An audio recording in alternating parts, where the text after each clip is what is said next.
And welcome into a brand new episode of the Patriots Hub Podcast. Alex Barth, Matt Dolloff with you here from 98.5 thesportshub.com. We apologize we missed yesterday's practice recap, but we got a big one for you today to make up for it.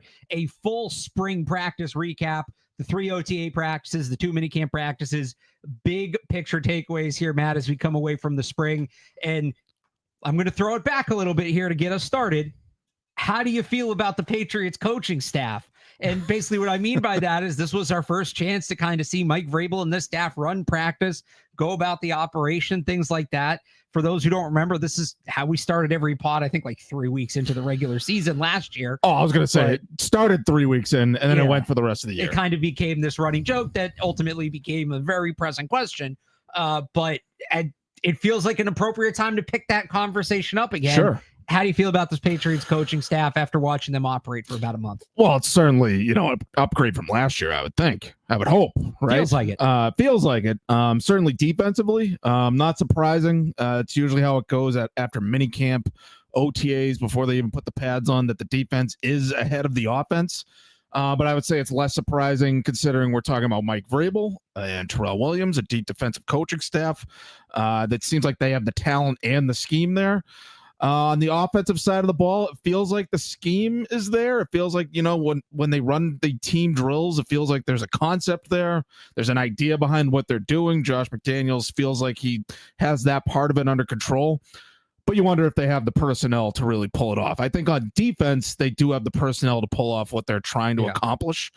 I feel like it feels like it's been a solid operation. It's looked a little bit different from what we're used to seeing, like the coaches wearing pennies out there and like positioning drills and things like that. We didn't really see Bill Belichick in a penny too often. It looks a little different. But for the most part, like an NFL camp, it's not going to look wildly different from what we're used to seeing. I think overall the operation feels like it's solid, and I think they're going to be solidly coached. Just going to come down to, do they have the players to pull it off? So to that last point you just made, like it feels like an NFL camp, and I get asked, does it feel different down there? How does it feel down there? Does it feel different than last year? And it's like, yes and no. It certainly feels different than it did at the end of last year. Absolutely. From where we left it with Gerard Mayo to now, 180. But we also weren't necessarily feeling that worried. Maybe we should have been, but we weren't necessarily feeling that worried at this time last year because there's only so much you can tell from this time of the year. So when I look at it, like one big differentiator to me, you cover enough of these camps and you follow this enough and you sort of know, all right, you go from unpadded to padded and you're working on this. And then by this point, you should be working on that. And by this point, you should be working on that. And this was more of a summer thing than a spring thing last year. But I remember they didn't get into red zone for a while. And it was to the point where they should, why are they still running these same periods over and over? It feels like they should have moved on, and they didn't. And that was one of the first major indicators for me, they might be behind schedule. They were behind schedule.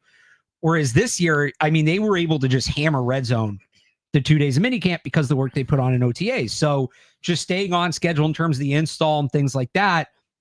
And then just on a smaller level within the practices, I love the way they structured it in that, they do the individual drills at the beginning, right? Which every team does. But then there'd be 3 periods and they'd go through the cycle 2 or 3 times a practice where offense running against air or maybe against the coaches in pennies, right? Just giving them a look.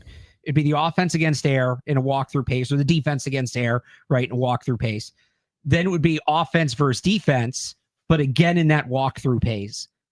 And then it would be the full speed rep offense versus defense.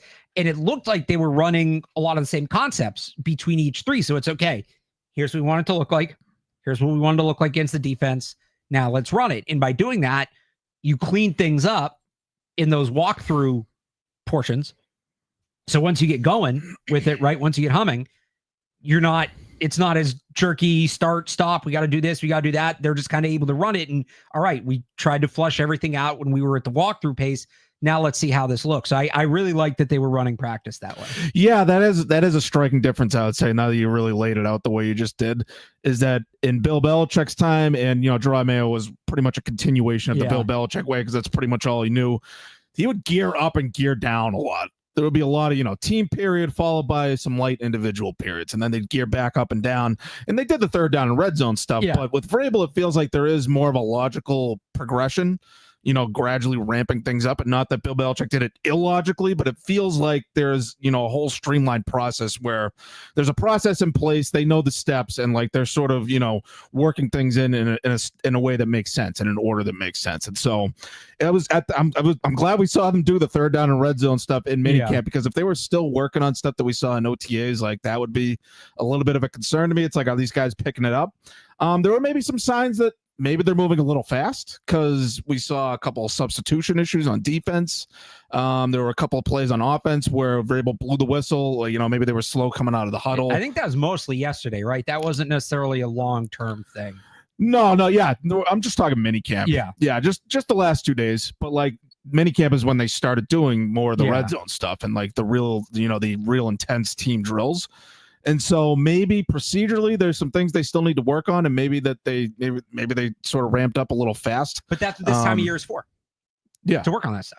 Yeah. I'm not saying they're screwed. No, I know. No, I'm saying like all right, you ramp it up to kind of, you test yourself, right? Yeah. You see, okay, can we do it at this speed? All right, this is the kind of stuff we got to iron out. So we know we have to iron out. But no, it does sort of feel different. I thought Keon White had an interesting quote yesterday talking to reporters. This is just from him. Quote, "Now I feel like I have a coach. I like Mike Vrabel. He leads with work. I can respect that. It's similar to Bill, just with a younger face. I think we all know how I feel about that. I liked him. So it's comforting to know that you have a hard ass at the helm who will not be afraid to fist fight with you in a back alley." And he got some more into I'm trying to find the rest of the quote there. He well, the coach thing, like that to me is a direct shot at Jerome Mayo. But he also got some more into the technique stuff too. So it's Mayo, but I think it's everything last year, right? Yeah. Where he's working with, they're more hands-on with the players, which was also very clear over the last month at these OTAs and minicamps, just how hands-on they are. Yeah, no, absolutely. And yeah, we saw Vrabel right in the thick of things on the special teams drills. And like I just mentioned the pennies earlier, like he's right in there almost as like simulating himself as a player. Like, you can tell he's a former player. And it's like Jerome Mayo didn't really carry himself that way. That's why I think he's sort of making an indirect, sort of a vague shot at Mayo, because Mayo didn't really carry himself like a coach. He felt more like a CEO, a businessman type, where he's like, this isn't my coach. This is my supervisor, that sort of thing. So I think that's why Keon White maybe didn't really, he wasn't as receptive to the way Jerome Mayo ran things as Mike Vrabel is. And like, this just goes back to why I think Vrabel's a good hire. I think he's going to be good at the head coachy things, as I've described them. He's going to be good communicator. He's going to be hands-on. He's going to, be in on the details. He's going to have a whole process in place. He's going to have a vision. He's going to have the big picture and the little picture in terms of the little details. And like the guys feel like they're buying in, especially on defense. Yeah, they really do. And I just want to get back to like the hands-on thing too, because I think that's going to make such a big difference, because it is a young team and there is development needed. Like, as much as we've kind of lauded the moves they've made in the offseason, even some of those more depth moves, a lot of people talk about Braden Swinson, right, as a steal. Well, that's a guy that still kind of needs to polish out his game. He has a lot of tools that you like in a rookie, and where he's at this point is good. But if he's at this point in 2 or 3 years, it's not, right? And player development's been a problem for them. So the hands-on approach is encouraging, just in terms of the player development aspect of it too. Not just the, getting the right ship, getting everything in order and make sure everybody's accountable and all that. That's part of it. There's also the actual coaching of the football. There's working through with a guy the pass rush reps that he's going to use. There's working through a route step by step with the receiver, that sort of thing. And we saw them doing that as well. Yeah, and it feels like Vrabel sort of has an open door in that regard, right? Yeah. And I go back to... Well, he's coaching up everybody. We talked about this. Like, any position, any level of the roster, any age, like, he's one-on-one with anybody who's near him. Yeah, no, I was going to say, I think this was OTAs. This wasn't this week, but Javon Baker had that big catch And he sort of showboated, ran down all the way down the field. I think that was the last OTA practice. He was slow to get back to the huddle. Vrabel had an issue with him, and he sort of chewed him out on the field. Vrabel isn't like he's not like a screamer the way he's communicating out on the field, but like he sort of reprimanded him in the way he could mid practice, and then after practice we saw him walking off with Baker one-on-one, going over things with him, like a little animated, but he did go to Baker and say, like, look. He had the one-on-one conversation, like, look, we need you to be better about that. We need you to be sharper. We need you to, be on your stuff and not worry about showboating after making a catch. Like, we need you to be focused here. And so it was good to see him just have that little one-on-one time. It's like, it's not like the door is closed on a guy that like doesn't feel like he has a chance to make the roster. It doesn't matter if you're the first guy on the roster, 90th guy on the roster. It feels like he's engaged with everybody out there. When it comes to player development, though, the big one is Drake Maye. Like Drake Maye taking the year 2 leap. A lot of this, the 10, you had 11, right? When we did the schedule show, 11 wins. When we ran through just win or loss, but like a lot of where this is coming from us, from other people, there's people going up to 13 wins, is Drake Maye taking that year 2 leap, like we've seen other quarterbacks take, right? Like when I'm looking at that, when we're going through that exercise, I'm picturing Drake Maye that much better than where he was last year, and not, we've seen other quarterbacks do it, so it's not impossible. But he's got to get there. It was a process this spring. Again, we didn't see the practices in a linear fashion. We saw 3 of the 9 OTAs, and then obviously both minicamp practices. So we didn't see everything, but it seemed like he was on an upward trajectory. But he's somebody that's got to take that next step. He's got to do it while learning a new offense. So it's not an ideal situation. That's not to say that they should have kept the previous coaching staff just so that Drake Maye could have some familiarity, right? They needed a change, and they did. But he's got his work cut out for him. But it feels like this spring was a good start. Way to go, but a good start. Yeah, well, look, if Drake Maye does, just say he does make that leap, like he emerges as this elite franchise type of guy. They are going to be a top contender in the AFC. We are looking at 13 wins. Like Drake Maye, assuming Stefon Diggs is out there, he's healthy, he's relative, he's close to the same guy. The defense, the way they're playing, coaching, they should be, one of the high-end teams in the conference. And so that's why I think a lot of it is going to come down to how Drake Maye plays. I think he was fine. I'm not saying he was bad in the practices by any means, in the spring practices that we did get to see. I don't see a guy that's making the year 2 leap. Not just yet. Not yet. Yeah. I think he's got to work on consistent accuracy down the field. I think like we saw a couple of practices that we talked in prior podcasts where he looked consistent throwing the ball down the field. Didn't look so much in that second minicamp practice. I think maybe the pressure was getting to him, which we can talk about later. But yeah, like I think the consistency is what makes a guy elite. Like you get, more or less the same guy every week. If you're going to get a week where Drake Maye is on point with all his throws, and then the next week he's turning the ball over, he's spraying the ball all over the field, well, you're not going to be a top contending team with your quarterback playing like that. So I need to see more consistency out of Drake Maye. And like, I get it. We weren't there for every OTA. And so it's hard to tell when you're not there every single day. It'll be different when we're at camp and we're there every single day to see the progression. And I know it's not going to be perfectly linear upward or downward or whatever. It might be up and down. But so far it's not linear downward. Yeah. Linear downward would be bad. That's Mac Jones. That's not what's the opposite of a year 2 leap? The year 2 plunge. Sophomore slump. Okay. There you go. Yeah. I would lean more towards sophomore slump than year 2 leap at this point, but I'm not saying that he's a bust or anything like that. Let's not go too far with it, but he's got the talent. I'm just looking for the consistency. And so I'm not really seeing that quite yet. He's never going to be the most consistent quarterback. That's just his play style, right? He hunts big plays.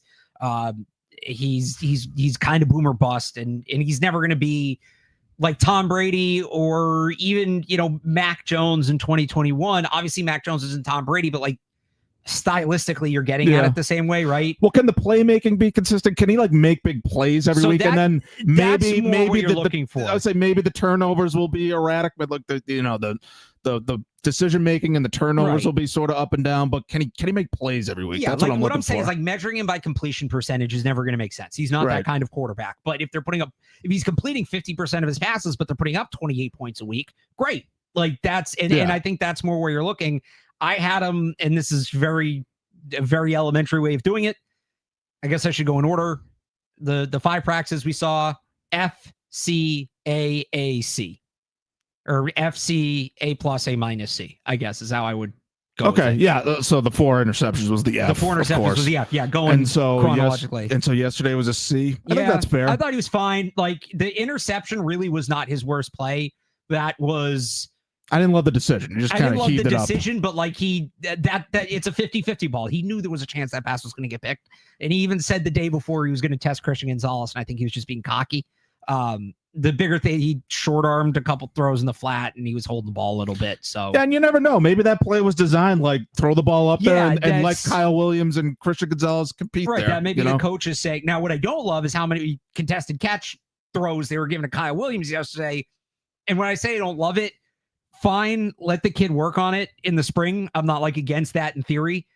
He's not a contested catch guy. Don't throw him back shoulder fades. Yeah, I prefer Kyle Williams getting open. Right. Let him use his quickness and get open.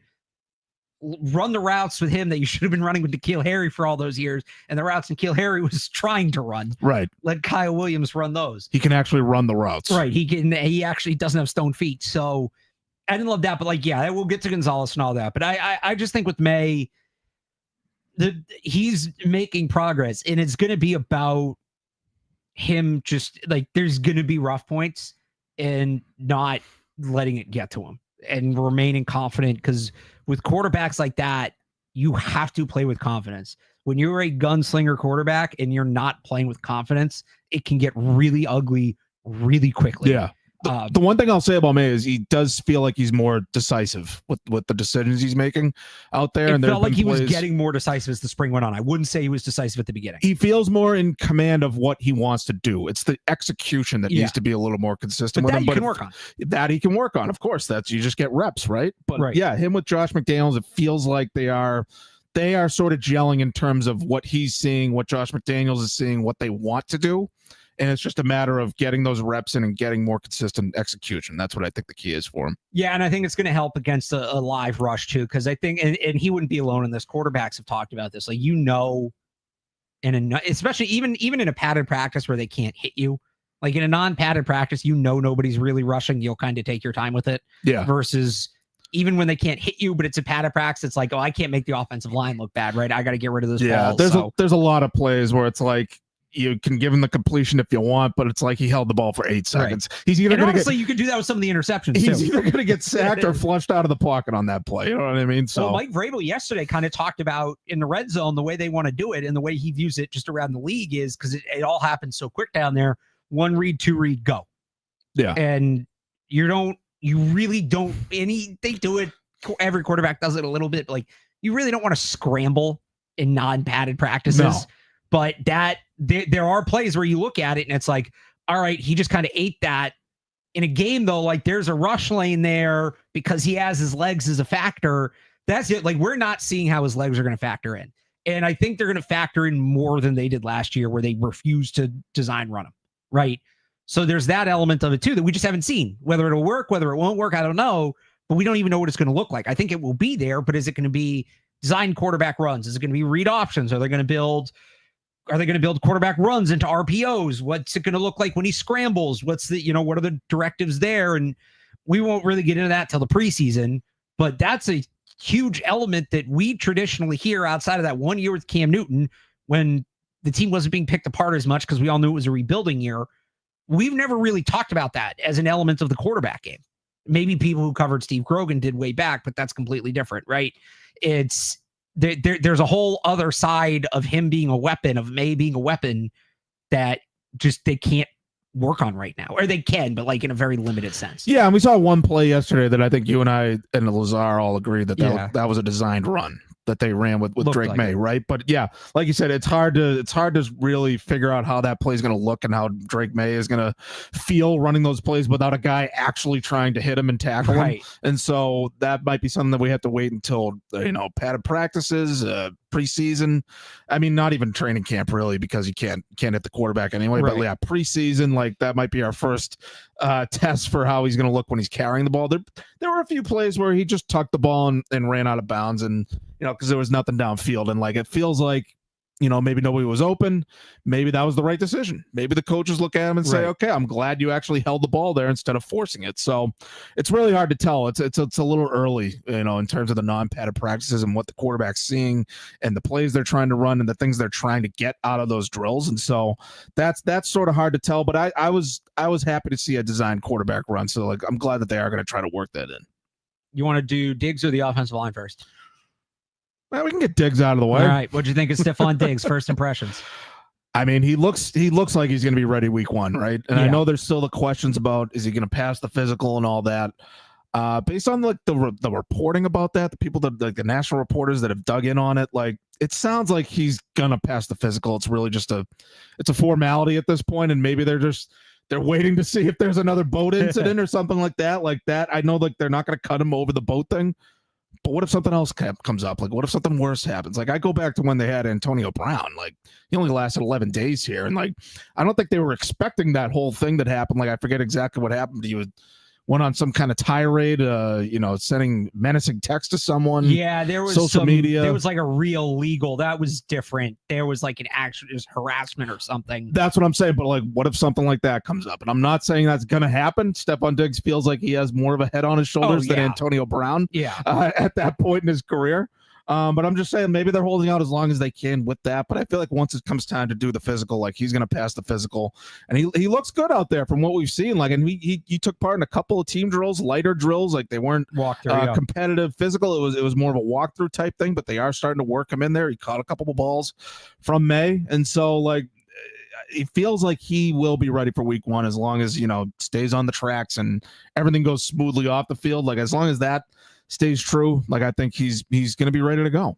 Well, I wonder if the physical in question, because he said the other day he took a sort of physical, but it wasn't that physical. Yeah, he sounded like he didn't really know. It was I think it was a physical, but I'm not sure. So or maybe he just didn't want to say it. So that's possible. Or maybe the physical that he took when he signed was the Patriots looking at his knee. Right. And all right, where's his knee at? Do we want, if we sign him, is he going to hold up? And I wonder if this last physical, and this is just me guessing, is him being cleared, is him being, given the green light to fully participate. And because it would make sense that they want to make sure he clears that benchmark, because if he has some sort of setback and now suddenly he can't play, you don't want to be on the hook for that money, right? Yeah, no, of course. But it feels like he's as close as you can get without being actually fully cleared, right? Yeah. He's right on the precipice. Clearly there's something. Maybe it was Giardi. Somebody I think I saw somebody put an 80% number out there or something. I might be imagining that.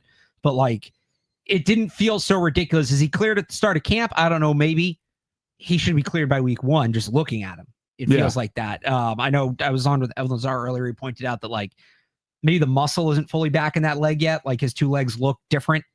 So maybe that's part of the buildup. You take the cast off and one leg's smaller than the other. It's going to grow back. Yeah. So, still got to put in just some time in the gym, things like that. But no, it feels like he just looking at that doesn't look like a guy that's 7 months off an ACL.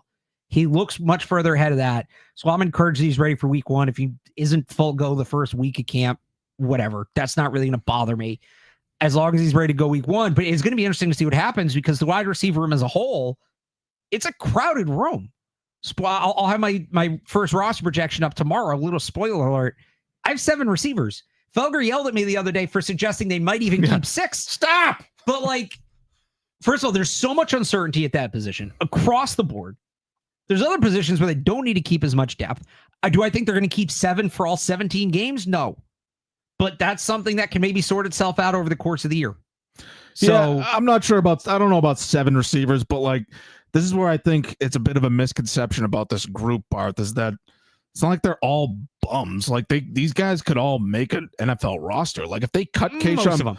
Well, yeah, I'm not talking about the undrafted, there's 1 or 2 drafted guys that might not be NFL players. Well, Demir Blankham, see, I'm not even talking about that, but I'm not either. But obviously Diggs, yeah, Bourne, Pop Douglas, Keyshawn Boutte, Jalen Polk, Javon Baker. I feel like some of those guys get cut they're going to have another opportunity. They're not going to be out of the league, I don't think. Baker, I wonder. Maybe Baker. And like when I say not another opportunity, he could end up on like a practice squad somewhere. But Barth, you have to understand, I'm agreeing with you having 7 receivers because they're all at least like serviceable, I think, NFL caliber receivers. Yeah, no, they. That's the thing. I think there are 7, maybe 8 NFL caliber receivers on the roster. Any of them wide receiver ones? No. Well, Diggs if he's fully healthy, but again, he comes with a question mark. Beyond him, there might not be a 2. Like I'm really encouraged by what I saw from Pop Douglas this spring. He was quietly, he might have been like a top 5 player in the spring. He was open a ton, high volume. Maye seems to trust him. Yeah. Like it's just going to, the one thing, and I've talked about this, if he is a high volume guy, he's going to be able to stay healthy. Can he hold up? And he looks a little bit bigger, so that's good. Like in a good way, like he looks like he's bulked up muscles, so that's good, but he's still quick. But I was really impressed with him. But you know, they're going to need one of those guys to step up. Even if Diggs is fully healthy, you still need somebody else. And I think Pop Douglas is probably your best bet right away. Obviously, Kyle Williams, top 100 pick, like he should be a factor too. But you're going to need somebody else to step up from that group. Yeah, no, Pop looked great yesterday. I thought, you know, I liked getting an up close look at the weapons. You know, being able to watch practice from the sideline. So I like the mixing in an indoor practice. We could use a little more rain around here. It hasn't rained enough in New England. That's what everyone's saying. Especially not on Saturdays. Yeah, of course. We're going to set the record this week. Oh, really? Yeah, Mike Vrabel was asked yesterday, like, what are you going to do in between, you know, this and the start of training camp? He goes, oh, a little golf, little relaxation, little football. I'm like, good luck on the golf. Yeah, relaxing outside. That's what I've been trying to do since the end of the draft. I can't do any of it. I forced myself to have a beach day the other day, even though it's like 50 degrees out, because I just wanted to sit out there. Seriously, you just want to get outside, get out of the house. But yeah, no, Pop looks good. And we all know how important the slot receiver is in the Josh McDaniels offense. I don't think that's going to change. Pop's the guy. Pop's the guy for that role. And yes, it's a fair question. Can he hold up?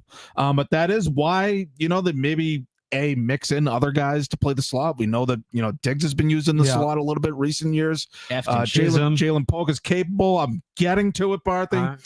Efton Chisholm is a guy that could be your reserve slot guy. He's looked good. I mean, he's played a lot with the 2s. So, I mean, look, you stand out with the 2s. I think you got a chance to be an NFL receiver. That usually means you're going to be on the team. Maybe you're not going to play a lot, but you're going to be on the team. Yeah. And so, like, they probably do need to have a plan B, backup plan, that sort of thing, or maybe find a way to sort of, you know, not overload Demario Douglas too much in terms of his overall workload and snap count and all that. But in terms of that drive starter, guy that can turn a short catch into a big gain, feels like he's going to be utilized a lot in that key slot role. And like, I know Drake Maye can make big plays down the field. He's going to want to make big plays down the field, but just to have a guy like Pop Douglas, you can give him a little 5-6 yard catch to get a drive going. Like that's going to be huge. That's something they didn't really have last year. They haven't had it for a few years, really. Offensive line. So I was talking to our intern Jake the other day. And he's like, well, you know, what do you think the offensive line could be? And I think I said, I think I want you to play offensive line. I said, I think they can be a lot better than they were last year. He goes, you think they're going to be that good? And I was like, well, they're still a ways away. He was like, which isn't? Like, they're not mutually exclusive. I think they are going to be significantly better than they were last year on the offensive line. There's a much higher baseline. Morgan Moses is a proven NFL caliber player. Even if he drops off a little bit from where he was last year at age 34, he's a starting caliber player. Michael Onwenu gets to stay at one position, gets to work at one position, doesn't have to learn 2 positions for basically the first time in his career. That should help. Will Campbell, 4th overall pick for a reason. He's got tremendous physical talent. Yes, I know the arms, but like he should be able to at least hold his own. Not going to be, you know, Joe Thomas right away, but he should be able to hold his own. Now there's still questions there. Morgan Moses is 34. And I said, if he drops off a little bit, what if he drops off more? You know, Will Campbell is a rookie. Center, I think there's going to be a legitimate position battle, which is Garrett Bradbury, the veteran, is the favorite. And then we'll see if Jared Wilson can catch him. Didn't get to see much this spring because Wilson was limited. But if he's good to go by the summer, like that becomes a thing. Left guard's the one that it's wide ass open. Cole Strange is probably the favorite. I don't say that with any conviction. I just say that because he got the most snaps. And Vrabel even said the other day, like, they can't really evaluate till the pads come on, but I wouldn't be surprised if they add somebody there, especially after Wes Schweitzer retired. That could go any way. So the thing about that is, like, I think it's easier to cover up guard than tackle. and it's only one spot, whereas this time last year we were having this conversation with both tackle spots and one of the guard spots. Not great.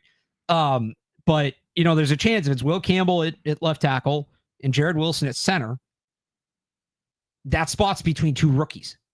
And so, yeah, you'd rather cover up at guard than tackle, but it's kind of a unique spot where it's going to be harder than usual maybe to cover up at guard because you'd probably want to help out the guys on either side of that spot. So, look, there's not a ton to evaluate from the spring in terms of the offensive line because they're not in pads. Just looking at the big picture of it and the opportunities they were giving guys like Will Campbell's going to be a tackle, right? This is something we learned. The guard stuff, throw it out. He did not move from left tackle. They're giving him the full, complete chance to develop there as they should. So like looking at that stuff, like I feel better about where the offensive line is at compared to the last year, but there's still some significant questions. Is that it? Can I go? Go ahead. All right.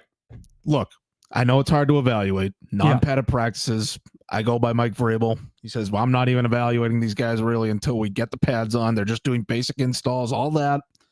But we got to do a show today, Barth. We do have to do a show today. I am capital C concerned about the offensive line. Capital C concerned. And look, I think they're still better than last year, right? They're not going to be worse. It's hard to be worse than they were. It would be something if they were worse. I don't think they're going to be a total nightmare where like they barely even know where to line up, who to block, that whole thing. Like I think they're going to find a unit. They're going to play together, that whole thing. I just wonder if they really have the horses there. And so that's less of a concern at tackle. Like I think Will Campbell, like you mentioned, he's been the left tackle every day. And I think Campbell's looked good. He has. Like they've thrown a lot at him. He's had a lot of different matchups. He's had to match up against a lot of different guys. He had to match up against Barmore for a play yesterday, at least one play. He's matched up a lot against Keon White. I think Keon White is maybe at times giving him a little bit of trouble, but it's not like, oh my God, the Campbell doesn't know what he's doing. Like they're going to have to keep him inside. He looks the part. He looks like he can play left tackle. He doesn't look overwhelmed. He doesn't look out of place. And you mentioned that he looks good. I think the biggest thing within that, he's looked better as it's gone on. Yeah. Like he's clearly learning and improving, which is what you want to see out of any rookie. Right. So, okay. So technically I think they're better, right? Yeah. But I feel like I don't know if they're going to be significantly better. I think they could be only marginally better. And like, what is that at that point? They could still be maybe average, I guess, maybe serviceable, better at tackle. I guess maybe the bigger concern is on the interior because you don't know who your left guard is yet. Garrett Bradbury, I get it. He's a veteran. He's never been a great pass protector. No. Mike Onwenu, I don't think has looked particularly good. I get it. He's back at he's been limited too. At his natural position. He's been limited a little bit. But yesterday he got blown up on the inside on a play by Barmore, who looks great, by the way. Yeah, we'll get to the defense. We'll get to the defense. 32 minutes in, we'll get to the defense. We'll get to the defense. Like I feel a lot better about the defensive front. Like that matchup, there's two different ways to look at it. But the one way to look at it, I think that I'm more concerned about is that this could be how this offensive line looks when they go up against a really good explosive pass rush. That might be where they have trouble. And like Drake Maye might not have time to throw. He might get flushed out of the pocket, that whole thing. So I think they are going to be at least marginally better than last year, just by virtue of the tackles being upgraded. Yeah. I get it. Morgan Moses, 34 years old. He gets hurt. He can't play. It might be back to the DeMontre Jacobs experience based on the reps we've seen. Practice, but assuming health, assuming they have their starters, they figure out a starting left guard, they could be serviceable. But I think once they go up against a really good pass rush, I think it's fair to be really concerned about how they're going to play. Yeah, look, again, they're better than last year, and they're where they need to be. Are not the same take, right? And realistically, they weren't going to fix the whole thing in a year. We said that, we knew that. Like it's a multi-year rebuild up front. And I think they did a good job for what they could do this year. Like you said, if they can just be average, I think they'd be in good shape. The big thing, and you mentioned they're going to find a group. Do you know the first time last year how long it took them to start the same offensive line in back-to-back games? Oh my God, it had to be like 9-10 weeks or something. Week 10, week 11. Crazy. So I think because there were so many unknown. Look, your starting left tackle quit week into the season. Guys quitting, guys getting hurt. They hyped up Nick Leverett and then cut him after his first start. Did anyone retire last year? Rookies plugged in and out. Well, no, Chooks is back, so no. But basically, I do think I don't foresee those sorts of revolving door issues. Maybe at guard, but like at least 4 of 5. And by the way, that line that they started back-to-back games, it was off the top of my head, Vidarian Lowe, Michael Jordan, Ben Brown, Michael Onwenu, and Demontre Jacobs. There's a real chance only one of those players is on the team this year. Right, Onwenu, right? Yeah, right. So maybe Ben Brown sticks a backup center, but I don't love Vidarian Lowe's chances to make, or Jacobs, because they can only play one side. They're not flexible. Yeah. The point being, right, I think that maybe there's some movement at left guard, but I think they are going to find a group that can stick together. There's a big Dante Scarnecchia thing, right? You want 5 guys that see it through the same set of eyes, that have that chemistry, that know where each other is going to be, that know how to work together. And you can elevate. They can be better than the sum of their parts if they're playing with continuity and they're playing with chemistry. And they never got a chance to do that last year. Would that have fixed everything? Absolutely not. They still would have been a mess, but they might have been a little bit better. I think, especially because you have some veterans out there. Bradbury, if he's your starter, you have Morgan Moses. I mean, Mike Onwenu's experienced now, right?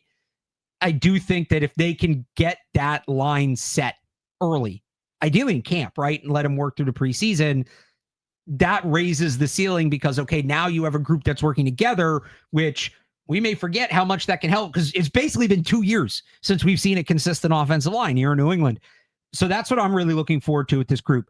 Get left guard figured out, get that position set, ideally by like the second preseason game, right? So that group of 5 has 2 games together, second or third preseason, and they're rolling right into the season.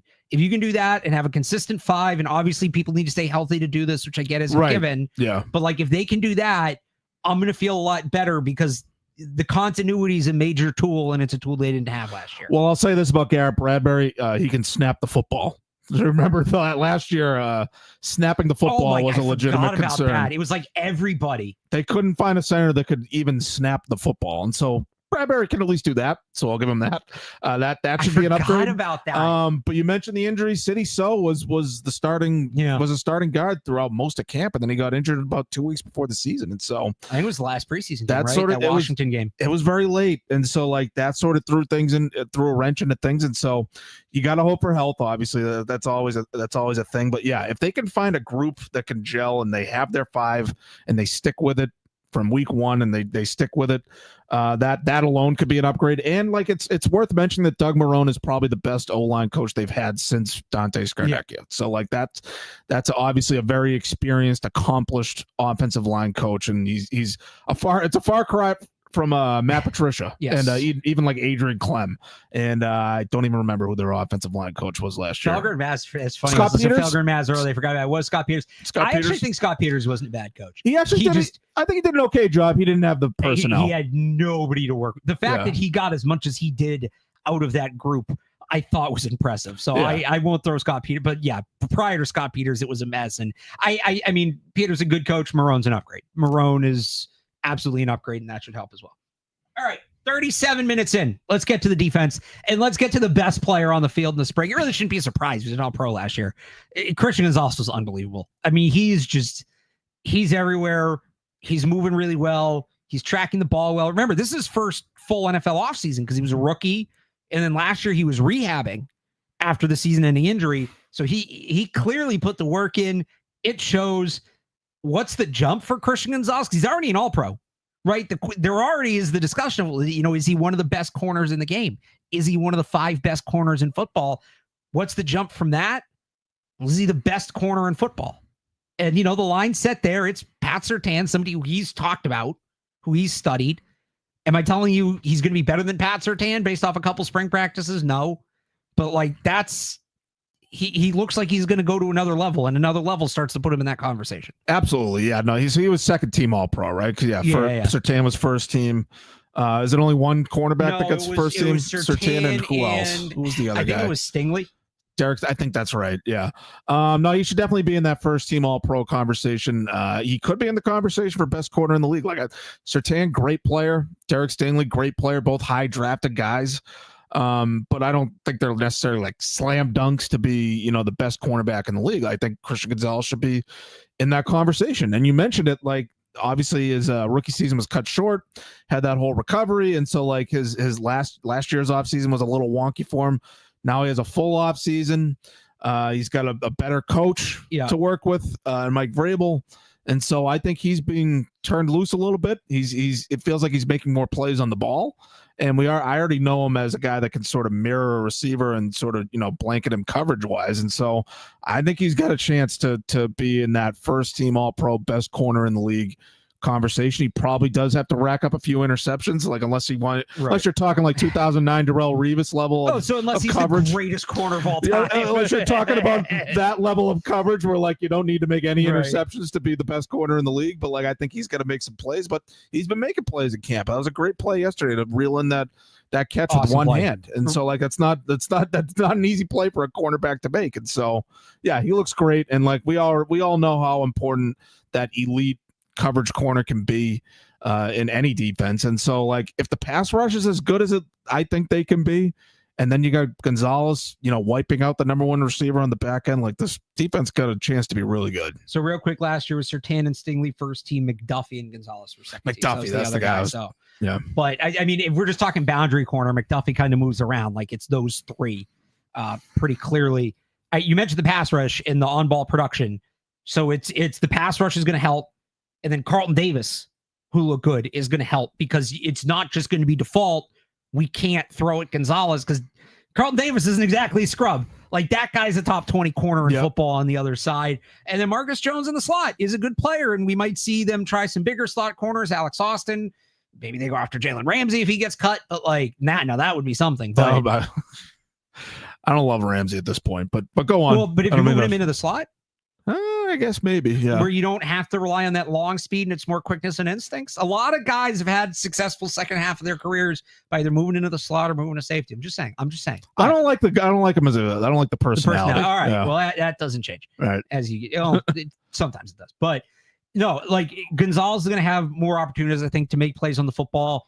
We saw his ball skills this spring. I mean, the Patriots tweeted out the clip of the Gonzalez interception, so it wasn't in a period where we could film, but the team obviously films a little practice. I was trying to freeze frame us in the background there. I found myself. Taylor Kyles is the best reaction. His jaw literally drops. But if you want to go watch it, I mean, so I'm standing like right there, and I kind of had to remind myself for a second that the ball wasn't thrown to Gonzalez. It was just so smooth. It looked so effortless the way he went up and got the football. So things are trending like Drake Maye, obviously by nature of playing the quarterback position, is the most important piece of this whole puzzle from a player standpoint. But you could argue Christian Gonzalez is the best thing the Patriots have going for them right now. That's a guy that plays a premium position. He's playing at an incredibly high level. He's a young guy. He's going to be the highest paid corner in football about a year from now. Yeah, I think so. Just tremendous player, and it looks like he might be going to another level. Yeah, that's saying something, right? Because just based on how some of these pass rushers have looked, how they've looked up front on defense, the fact that Christian Gonzalez is almost outshining those guys is a great sign for him. And so looks real good. Anything else on the defense? Well, yeah, like we haven't gotten into details on the pass rush. I really liked the way they looked in those team drills where they were sort of overwhelming the offensive line. I think they have, first of all, they have the talent. I think Christian Barmore's looked great. He looks like he's a little leaner than what we've used to seeing. So it looks like he's ready to be a little more aggressive. And let's just say, sorry to cut you off. Let's just say with Barmore was out there, didn't appear to be any limitations, any sort of restrictions. Like you wouldn't know just watching practices that this was a guy that went through a serious medical event less than a year ago. No, absolutely not. And our guy Luke wrote it up. Luke Graham wrote it about it at 985thesportshub.com. He said he's got the green light to go on the season. So really incredible, and just on a human level, very happy for him. Yeah, of course. Yeah, clearly a guy that loves playing football, and he's out there and able to do it. But and to your point, not just out there without restrictions, but looked really good. Yeah, absolutely. And Milton Williams is another one. Like, I feel like those guys together have a chance to really wreak havoc on the interior. Keon White has looked really good. It looks like he's adding moves to his arsenal as a pass rusher. And they're moving him around too. And they're moving everybody around. Like, that's what's really been striking about it. And like, we've seen these guys like Christian Ellis coming down and playing on the edge. And like Harold Landry's playing mostly on the edge, but he's been aggressive. And like that first step quickness, that one gap aggressive style, like we're really not used to seeing that. And they've switched guys up at the line too. We've seen guys like swapping spots. Like it feels like they're really going to hunt mismatches. Guys are going to be really confused. A lesser quarterback might be confused by what he's seeing. And so like the confusion and the guys moving around plus the aggression off the snap, like they're really going to get after quarterbacks this year, I think. So like I feel really good about that part of the team. It's going to be really fun not to look too far ahead. but like assuming Will Campbell pans out at left tackle, right? Okay, so now you have your left tackle, you have your top corner, you obviously have your quarterback. We go into next year, like we'll see what happens at right tackle with Morgan Moses, right? Maybe if Caden Wallace develops, but like the top two needs pretty clearly are number one wide receiver. And now if Kyle Williams blows us out of the water, then this is really fun. And then edge rusher. Like they have two elite interior guys. And look, Landry's good. Kayvon Chason is a solid player, but it kind of reminds me of the wide receiver position where you have good complementary pass rushers, but you don't have that coverage dictator on the edge. You could say that Barmore and Williams are that guy inside, but it's different when that guy's on the outside. It's harder to game plan for. And I like Swinson, the guy they drafted out of LSU. He might have been a little underdrafted, falling into the 5th round. But he's not a guy that like you could bank on to be that high end pass rusher. He's a project. Yeah. So next year, right? If things pan out, which who knows what they will, but like if things pan out and they go into the draft next year, which looks to be a solid edge class, and they can add that number one guy to this unit, they're really we're cooking. You're right. You're still gonna have Gonzalez. You're still gonna have Davis. Now it's gonna get really fun. Now you're talking about scary hours with that group. So right. So like we talk about like there's two sides to the coin when it comes to the offensive line versus the defensive line. Yes, I'm concerned about how the offensive line is going to look when they have to face a good, talented, explosive pass rush. Patriots feel like they have one of those good, talented, explosive pass rushers. And so that's going to be, I think it's going to be very important for them to really excel in that area, because I feel like they still have questions on the offense. We don't know what Drake Maye is going to look like if Drake Maye doesn't really take that big leap. No, even if he does, the defense is going to have to set the tone. Yeah, they're going to set the tone. That's going to be the sort of the identity of the team, I think. Like, hopefully Drake Maye can take that big step forward. But even if he doesn't, like if they have to still work through those issues and it's still more of a developmental year for that unit, like the defensive front is going to carry the team, I think. Kicker battle seems like it's Borgalis. He only missed one kick all spring. He was really good. Hit from 51 yesterday. I think they keep John Parker-Omo around. One, just to keep the pressure on the kid, see how he reacts. And a lot of teams now use the practice squad essentially to keep a backup kicker. It's going to be tough to cut him in like early August. No. Only to bring him back on the practice squad. So you want to have a guy around who's like worked with your holder, worked with your long snapper. So just in case, I think Parker-Omo's around, but I'll give it to Borgalis. After watching all this, you had 11 wins when we did our roster schedule release show. I'll give you a chance here to update that number. Well, is the over under 8.5? I think so, yeah. All right. I think when we did radio a couple weeks ago, I had him at 9 wins. Okay. 11 wins, like that's not my real prediction. That was just us going. Win 11. That was us doing the win. They should, right. The win, that whole thing. How does your win-loss projection change after seeing them this spring? I'm a little more concerned about the offense than I was going into minicamp. I thought because I thought on paper they had a lot of improvements, especially on the offensive line. But now seeing it in person, like I just wonder how they're going to look when they face a good defense. Like how they're going to look in week 3 against that Steelers defensive front, for instance. Well, if TJ Watt is there. Yeah, it's true. TJ Watt didn't go to minicamp, right? Is that a thing? Those are the guys. Like I was joking about Jalen Ramsey before, and I know a lot of Patriots fans that have been talking about Jair Alexander. Jair Alexander only plays on the boundary. So are you benching Carlton Davis? Are you paying this guy a bunch of money to be your third corner and risk him getting upset sitting on the bench? Like, if you want to go make that splash, Miami's not trading you Jalen Ramsey, but like if he gets cut, you could sign him. But no, the guys really that interest me, and I don't think either of them ultimately end up moving. But if we're gonna do this thing, Trey Hendrickson, TJ Watt, those are the guys that I'm going after. Oh, I mean, if you have a chance to get those guys, I'd be on board with a move like that. I like Jair Alexander. I do too. I'm a huge fan of his. We're redundant. Believe it, we can say it about this team at this point. There might not be a place for him on the roster, which is kind of crazy to think about considering where their roster has been. But at corner specifically, if he played in the slot, that's another thing, and that's where Ramsey fits in. But like, you're not putting Carlton Davis inside. You're obviously not moving Gonzalez. So somebody's going to have to ride the bench, and somebody's going to get pissed off, and that just doesn't seem like something Mike Vrabel's going to want to even entertain. No. If we're talking about getting a TJ Watt or a Trey Hendrickson, adding them to this defense, like now we're talking dominant defense at that point, elite defense. So I think they got a chance to be really good with it without those guys. So offensive line worries you a little bit more than you expected. Anything in the other direction, or just? So are you going under on the defense, or are you going under that 8? Are you going under that 9 number now? Is that number coming down? You staying at 9? See, I'm wavering between 8 and 9 at this point. I'll go 9 because I'm an optimist, and I feel like the defense is going to be that good that like they'll be in a lot of games. They might win some games on defense. And I feel like Drake Maye can be a guy, like I was saying, he can make plays and they can score. They're gonna score some points this year, I think, right? So there's just gonna be a few games where I think maybe he turns the ball over too much. His decision making sort of hurts them in the end. He doesn't play quite enough quote unquote winning football, and that might hold them back from what they could be, which is I think one of the top end contenders in the league, if in the conference anyway. If Drake Maye does take that step forward, but right now I got to know about 9 wins. I think they should win 10 games. Are they going to win all the games they should? Probably not. Yeah, I think 8-9 is probably the number right there. So that will do it for us.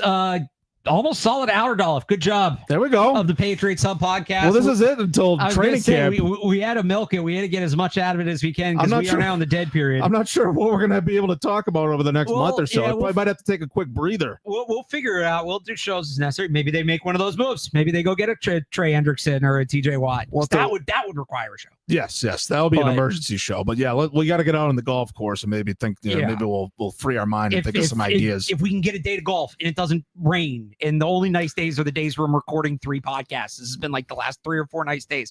Not that I don't love bringing you guys the podcast. I do, but I love it a little bit more on a rainy day. No, we're going to need a poncho and wooden clubs, Barth. We're getting out there. So anyway, if you subscribe to the Sports Hub YouTube channel or the Patriots Hub podcast, wherever you get your podcasts, you will be notified when that next episode drops. You can also find more coverage on 985thesportshub.com, where we do still have a ton of content to churn out.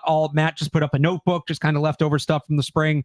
I will have a roster projection tomorrow. We're going to get into some more stuff about Drake Maye and Mike Vrabel over the next few days as well. Again, on 985thesportshub.com. So until the next one, for Matt Dolloff, I'm Alex Barth. Thanks for tuning in, and we will talk to you next time.